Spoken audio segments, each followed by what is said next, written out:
Our year-long series, Remembering Our Veterans, continues tonight with the story of a military family from grandfather to grandson for over 10 decades. There always seems to be a member of the Steele family serving our country. Tom Steele served 17 years in the U.S. Army Reserves beginning in 1984. But that is just the start of the Steele military family tree. His grandfather, Walter Steele, served in World War I infantry.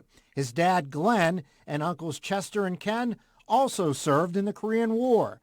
Tom's two sons were in the Navy. I'm not sure where it starts. I don't know if it started with my grandfather and then my father and his brothers decided to follow suit, or just because of what was going on in the country at the time, they felt that calling. Tom signed up for duty right out of General McLean High School nearly 40 years ago. And now at the age of 57, he still marvels at what his grandfather had to endure. Back then, we didn't have a lot of in the way of medication, antibiotics. I don't believe like penicillin or anything was invented for like another 10 years after the war. So we had minimal, treatment and stuff. And that was a very bloody trench war battles going on back then. And he was in the infantry, so he was in the thick of it. There was a lot of bayonet, hand-to-hand battles back then.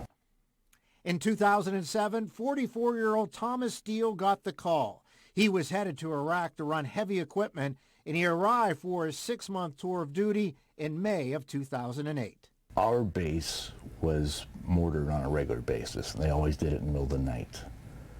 And the alarm would go off, and you're sleeping, you got your weapon right next to you, so you jump up, you get dressed, you're all called to a location until they give the all clear.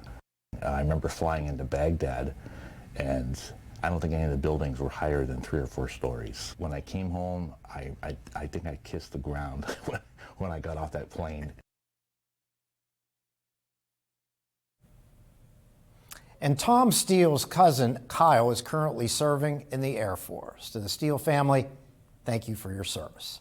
We'll be right back.